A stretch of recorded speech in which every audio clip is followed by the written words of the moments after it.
Hello, my friends. We meet again. It's been a while.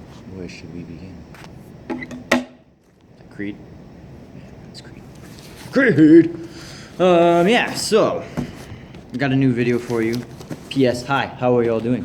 It's been a while since you've seen my face. I had to let the facial hair grow back. I had a pretty big beard growing and I shaved it off.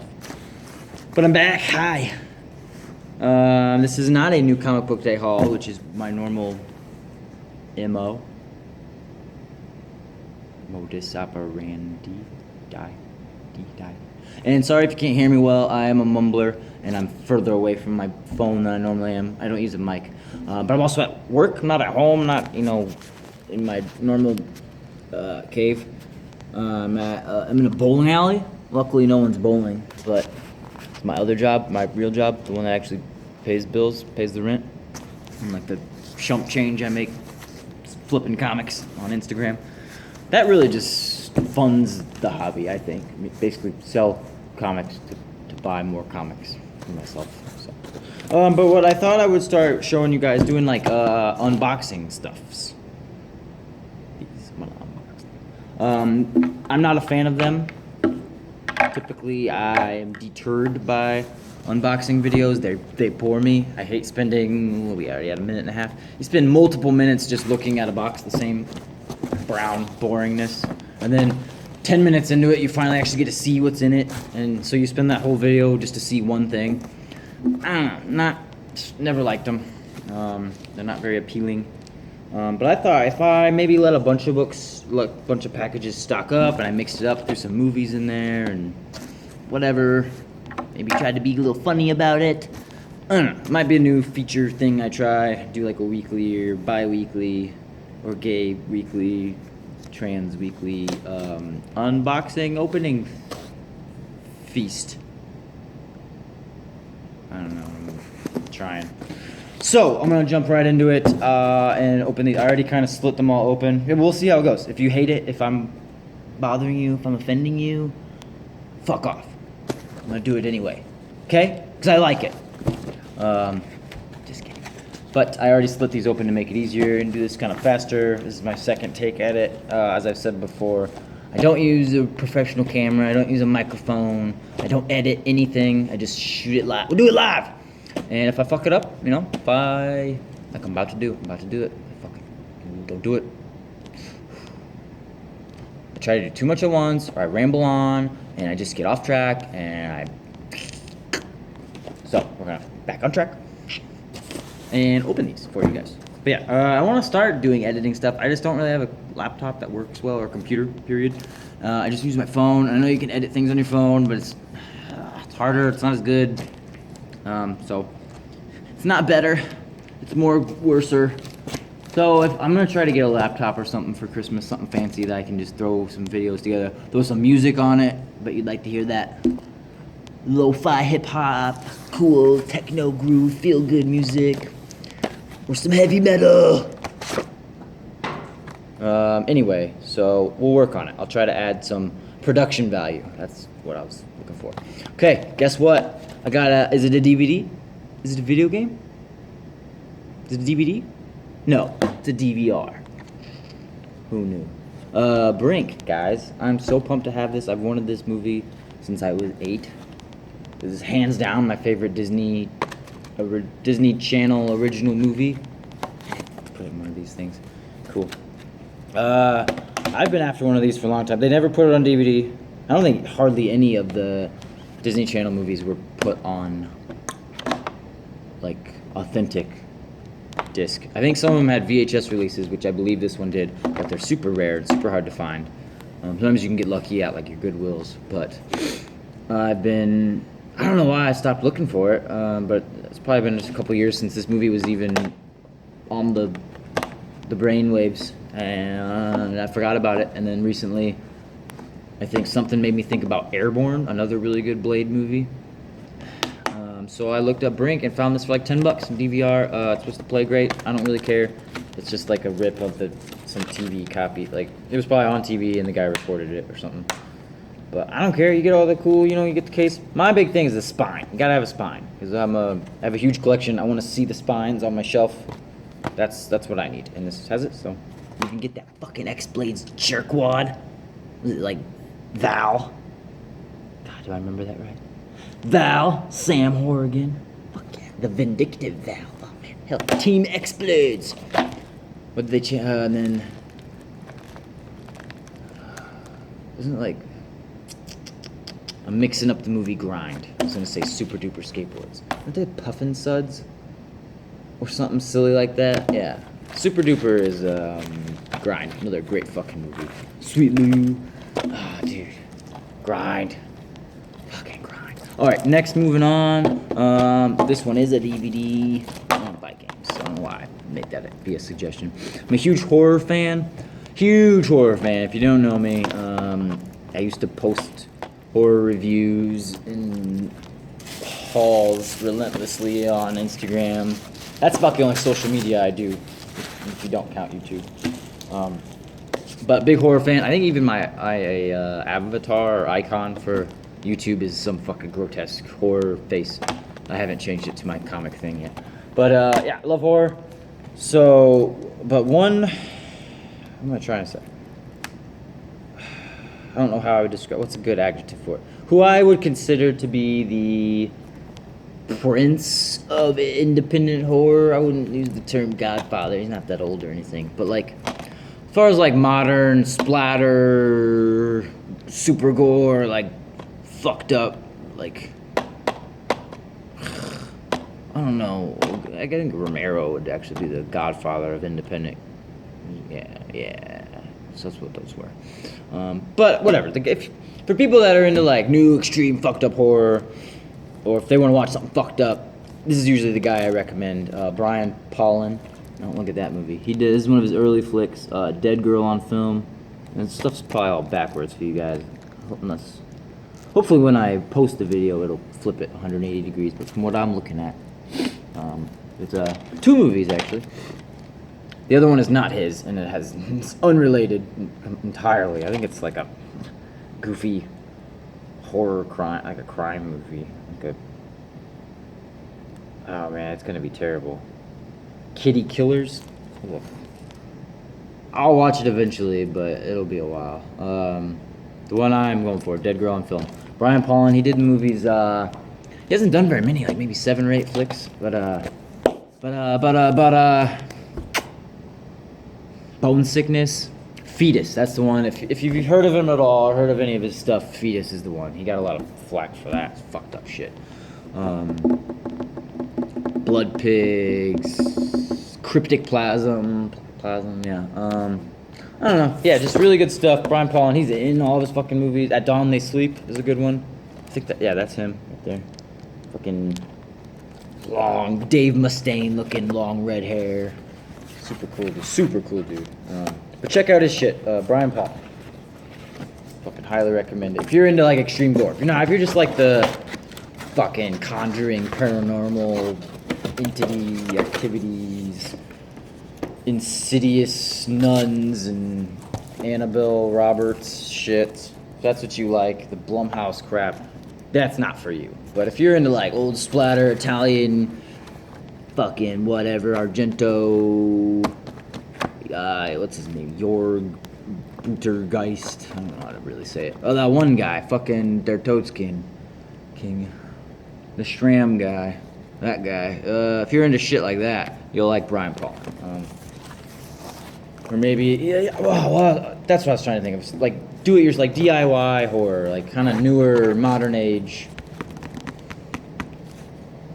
I was gonna say like Andy Milligan type stuff, but he was more of like of the 70s style of like do it yourself, almost Andy Warhol type of weird.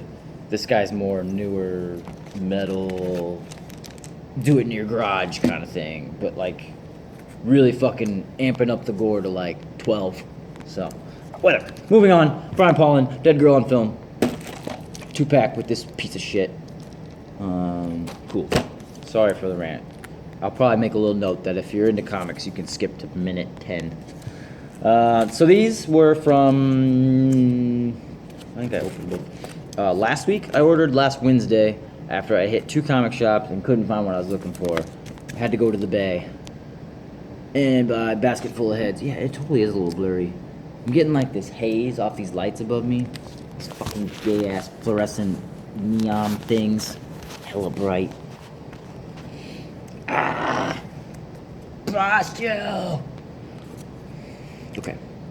This is that Joe Hill House thing. Yeah, because it was a Middleton cover, and I was like, God damn it, you're not gonna get me again, Middleton. I've skipped that Batgirl, whatever it was, when that came out a while back when DC first started doing those B covers, and the first 2 shops I went to did not have any basket full of heads, and then the third one I went to had like 1 copy of cover A.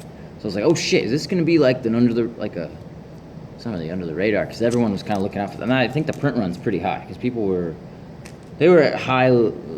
heavily advertising the Hill House things.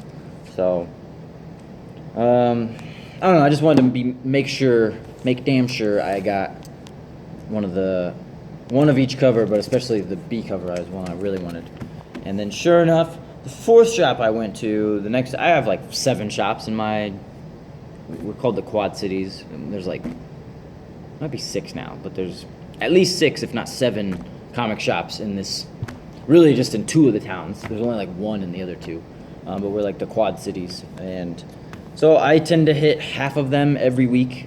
I usually space it out like 2 or 3 of them on Wednesday, 1 or 2 on Thursday, and then if I might go back to one, maybe hit a different one on Saturday. But I was able to find 1 more copy of this in town, of this cover. So I do have 2 altogether. Well, if you count the A cover, 3 altogether. Yeah, so 3 copies. I have not read it yet. I will probably just keep 1 of each and then sell one of these if it ever. At most, it's gonna hit $10, $15. It's not gonna go. They'd have to like make a movie about it or something. But in order to get free shipping, or like because it was free shipping, I added this other book, Unearth #1. When this was solicited, I remember telling my LCS I wanted one to pull one for me, and he did not. And I didn't even know it was out yet. It's been out, because I think issue 4 came out last week, which is what made me like, what the fuck? Unearth 4, where's issue 1?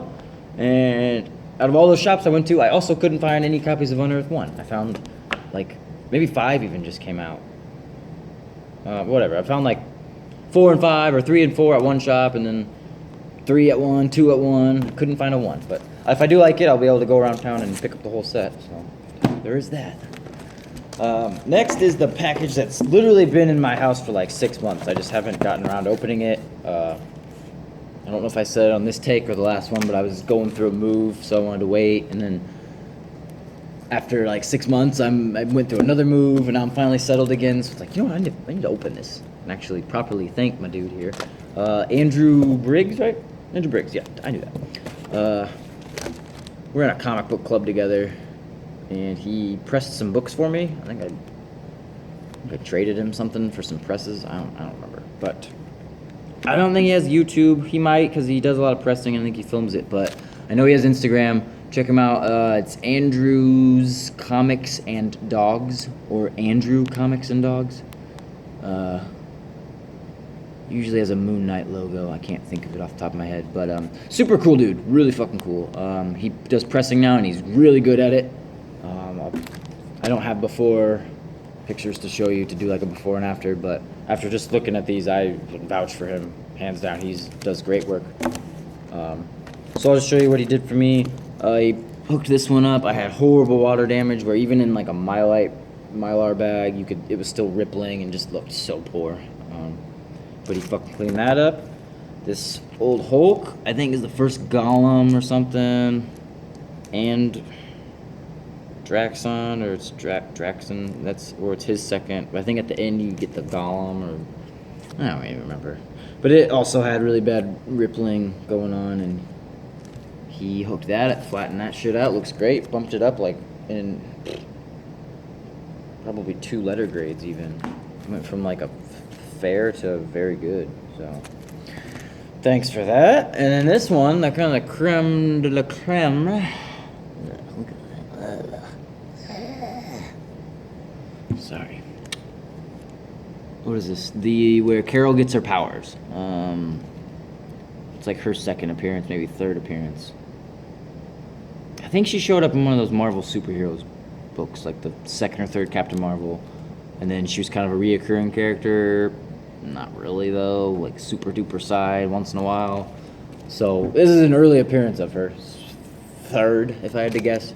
But this is the one where she gets her powers, and then you don't hear from her for 9 years, I think. When Miss Marvel 1 came out, was her next appearance after that. So, what happens?